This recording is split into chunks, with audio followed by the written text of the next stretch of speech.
The ideas expressed in the following presentations are those of the speakers and do not necessarily reflect the views of ACI or its committees.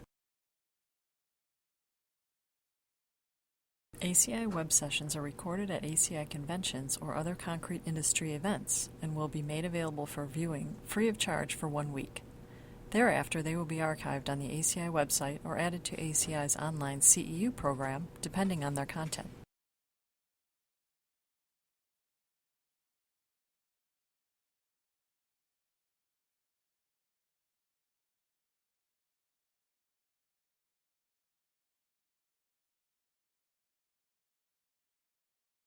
Our next speaker is Dr. Ruth Wertz, graduate of Purdue, currently faculty member at Valparaiso, and she's really here, I think, representing Norwich University. She's going to be talking about some of the challenges of teaching engineering courses online. Thank you. Okay, yeah, so as that was mentioned, I'm wearing a couple different hats today. So I actually just started with Valparaiso University in January, but I've been with Norwich as an adjunct professor in their online master's degree program for 3 years. So that's really what I'm here to talk about today is a little bit about that program. Really what I want to give is more of an overview of some myths and concerns around online education, particularly at the higher ed level. Most of my own experience has been at the master's degree level, but some of this would translate to undergrad as well. So I just want to get kind of a sense of where you guys are at. I don't think I have to do any of the selling, otherwise you wouldn't be here when there's other things going on. But how many people are actually thinking about trying online education at an institution? Or a couple of you? Okay, good. So that's really what I was focusing on here is what might that look like if you were just trying to get started. What are some options available and what are the hurdles and how do you get over those? So some common challenges that we face in online education. First of all, enrollment. Are people going to come if we have it? What does that have? How does that work? What does the quality of the learning outcomes look like? Can I do the same thing in an online class and expect the same quality? And then doesn't that mean if I do something online, especially with this whole MOOC thing going on, is everybody familiar with a MOOC? Do they know what I'm talking about? The massively online open courses. Does that mean that there's a decreased need for faculty with these? And then what about security and authenticity? How do I know that there's actually a student on the other end of the computer? And how do I know that that student is the person who's actually enrolled in the class? And what about the credentials then? If that security is compromised, what does that do to the credentials of the program? So there's a couple of things that we're going to talk about. With enrollment, there really isn't a lot of trouble here. People are taking online classes at greater degrees or at a very rapid growth rate. For the last 5 years at least, the growth rate of online education has been disproportionately higher to the growth rate of higher education enrollment overall. So people are taking online classes at a higher rate than they used to be. It's becoming more commonplace. So the enrollment is not really the biggest problem. What about the quality of online outcomes? There is a website devoted to this. It's called the No Significant Difference Database.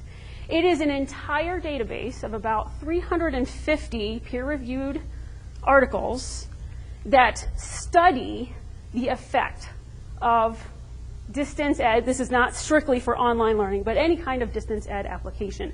I think the earliest papers start back in early 40s, early 50s. So we're comparing technology, new technology, to status quo over a long period of time. And there's really no evidence that supports that one is really better than the other. It depends.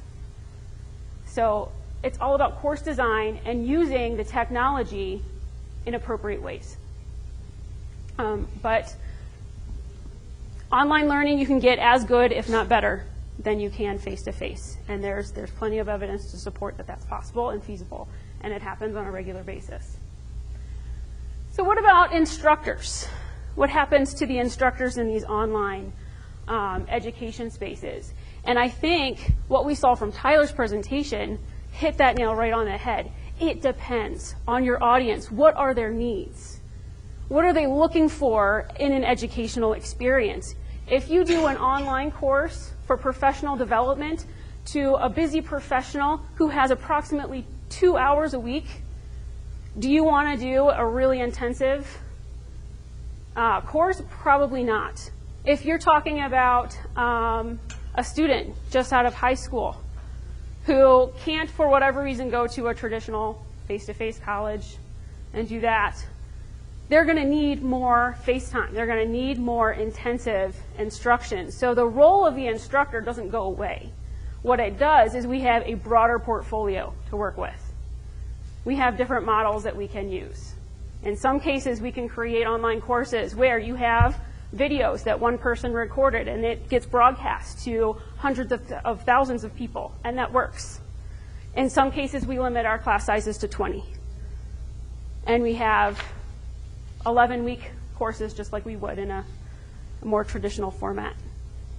So there's another line of research with the community of inquiry framework. I know probably most of you are not familiar with that. So what the community of inquiry framework studies is how do interactions affect learning experiences? And they study interactions in 3 categories. The interaction between student and instructor, the interaction between student and peer, and then also the interaction between student and content, what they're actually learning, or the materials that are made available to them. And what that line of research suggests is that to consistently create meaningful learning experiences, you need an intersection of all 3 of those. So you need to be able to have the learner be talking to other learners and go through that process together. You need to be able to have that learner communicate to the instructor multiple times throughout that learning process. It's not just, here's the stuff, go do it, tell me when you're done. Okay? It's much more intensive than that.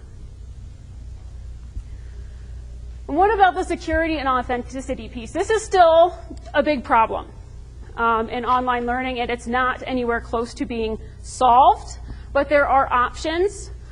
For example, Clemson University partnered with the International Center of Academic Integrity to create this assessment guidebook. So it goes through different strategies of how to ensure, both from the student understanding of this is what's expected of me in terms of academic integrity when I go through a course and when I go through assessments, but also strategies from an institutional standpoint of how to ensure that the student's getting what they're paid for and vice versa. The degree is going to the person who earned it, who did the work. There's also various techniques you can use, such as giving random passwords in the middle of exams. So you, at the very beginning of the course, a student will set up personal security questions, and those security questions can pop up at any time during an assignment or an exam, and they're expected to be able to answer that. So that's a way to ensure authenticity. There's also proctoring centers all over the nation. So if you want to do a proctored 2-hour or 1-hour exam, you say, here's your exam, I sent it to this center, you have to go to this center and go take your exam, and they'll send me the results. So that's an option as well. There are other techniques that you can embed into the course, which is a little bit more do-it-yourself, where you're not relying on some of these other methods. A video conferencing tool. In my own class, I, instead of doing a 1-hour written exam, did a 1-hour oral exam. Graded it a little bit differently. It wasn't exactly the same, but I know who I was talking to. And I knew at the end of that exam if they knew what they were talking about or not. So they had little quizzes that kind of led up to that, but I opted for a video conference oral exam instead of a 1-hour written exam. and that worked. You can also go about that by establishing honor codes as well, the kind of innocent until proven guilty.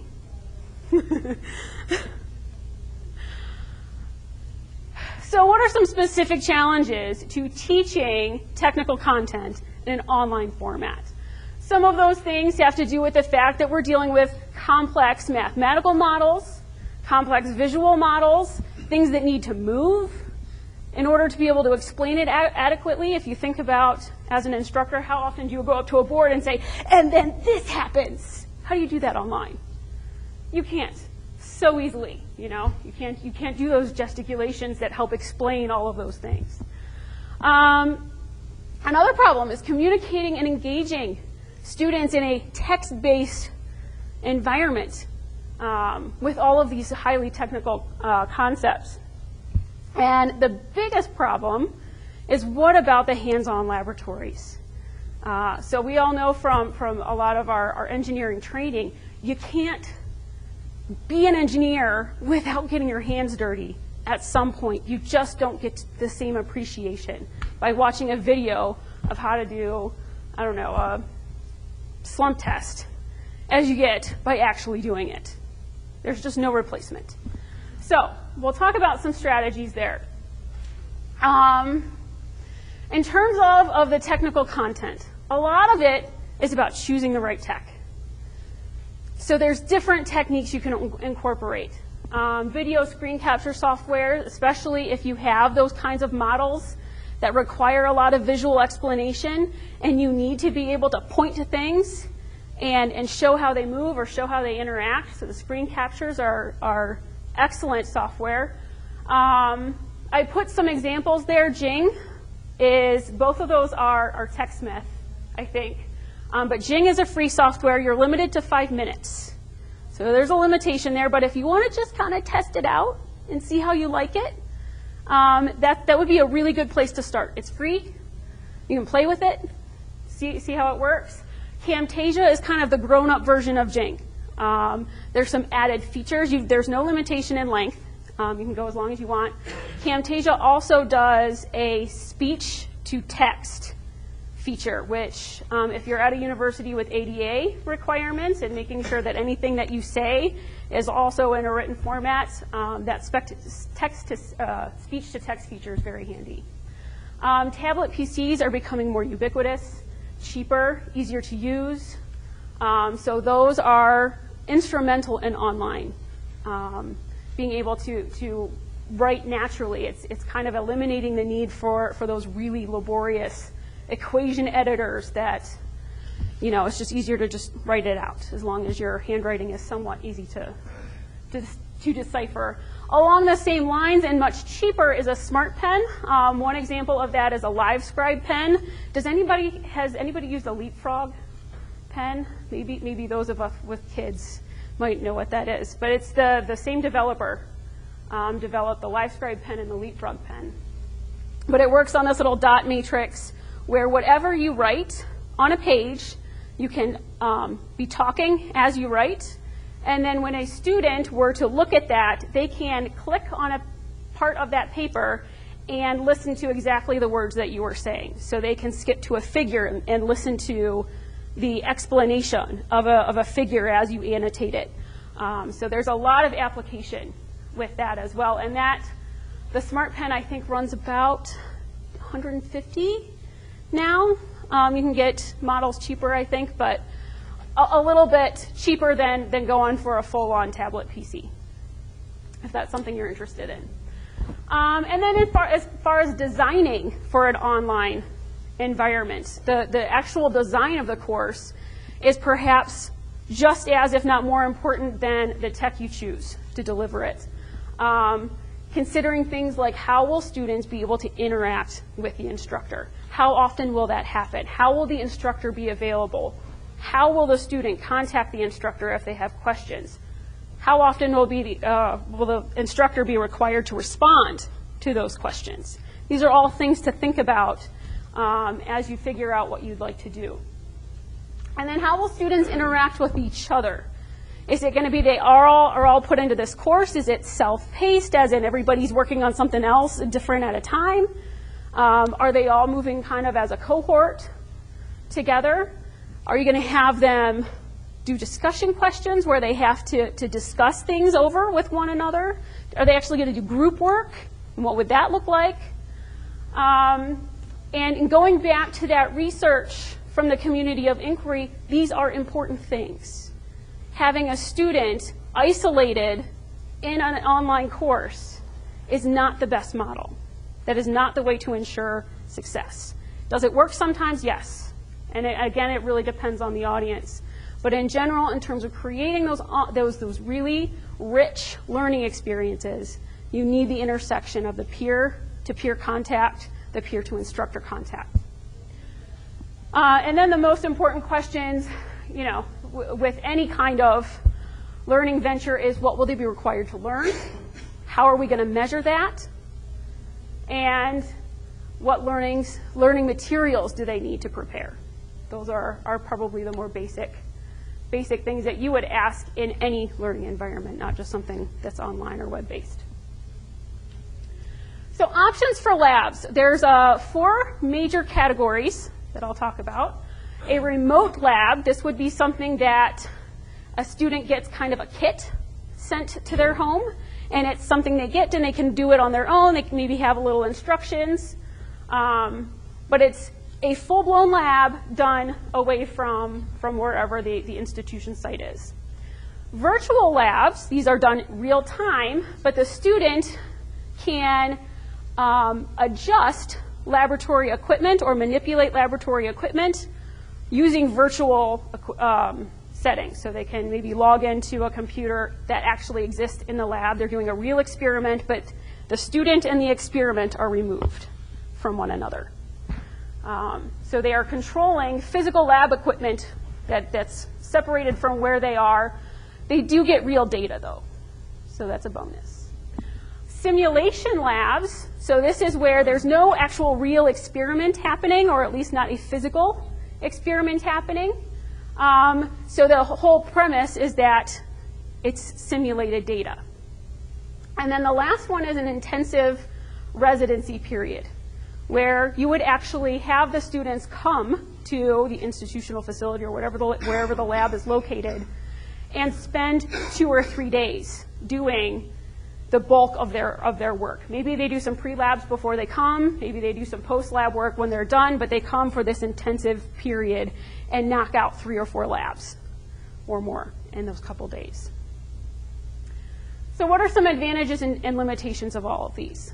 The advantage of the remote lab is you have a high degree of authenticity while maintaining the distance component. The student doesn't have to go anywhere, but they get to manipulate real things, they get to see what happens, they get real data, and they can make real observations right at their own location. Limitation of that is it's not easily scalable. You have to ship materials out to the student. It's pretty much limited to experiments that are done with relatively low cost or crude, if you will, materials. You can't get real sophisticated with these. Virtual labs, they still have the authentic component. Even though the student is separated from the lab equipment, they still get to manipulate real data. They still are making decisions about the lab controls. What am I going to set this control at or that control at? And it is scalable. You can have more students participate in that. It's a little bit more scalable than the remote labs. Some of the limitations of this is that it does require on-site staff to set up the labs and set up the equipment and make sure everything's working properly. You can't just set it up and go. It may require more sophisticated equipment than a face-to-face equivalent, because you have to have something that a student can operate virtually. So you need, thank you. And then I think that this would be more appropriate for maybe well-established programs. With the simulations here, the major limitation of this is that it's not at all authentic. So best for conceptual understanding, especially if you're trying to get at relationships, what happens when you change this parameter? What are the results? What do the results do when that happens? So really best for pre-lab or a post-lab exercise. And then the intensive residency labs really maintain that lab feel. You still get your hands dirty. The only downside to this is you're still asking students to travel, which may pose difficulty for some, but not on a regular basis at least. I do have some tips there. I'm going to leave that for later that you can review that. I think I'm out of time. So I will post my contact information. I apologize if I ran a little over there. Okay. But thank you. I'll be around if you have questions. Actually, we do have time to take one question. I'm not a professor, and I've noticed by most of the name tags in here, a lot of folks are. However, on the other end, I am a practicing engineer. Mm-hmm. And one of the things that in practicing for probably 10 plus years now, I cannot explain or iterate enough the importance of hands-on activities, especially if you're talking about trying, but even when I went to graduate school, we had a lot of hands-on labs in civil engineering, especially when we're dealing with materials and things of that sort. I think distance learning is great. Okay, my wife is participating in a distance learning program. I just think that some of the things that you bring up that are challenges are much larger challenges, and when you lose these things from a hands-on perspective, we lose a lot more than understanding concepts. Yeah. You can't, and even if you try to cram, just for instance, I remember our soils classes, even if you tried to cram all of our soils labs into bringing somebody in for 2 days, you're going to lose at least to me, the majority of what you're trying to get them to understand, you're going to lose it because everything's going to be crammed in so tight that they're going to walk away, what did I really do? With the soil mechanics lab, we do. So, that's just a point. Maybe not a question, but a point that I think is something. I mean, as engineers, we got to be honest about this. Maybe this isn't the right way to teach engineers. I want to rebuttal that with the residency labs as is really the best of both worlds. The distance component is access. People who can't do it any other way need that distance component. But I agree with you 100% on the hands-on part. So for the soil mechanics, we actually split that up into 2 labs. They do a residency at the very beginning, a residency at the end. So we split those labs up into 2 groups. And that has worked very well for us. And then everything in the middle is video-based, if it needs to be video-based. But they do get their hands on it at some point. And that is the sweet spot. In my humble opinion, those residency labs really take care of that problem. But thank you. Okay, thank you very much.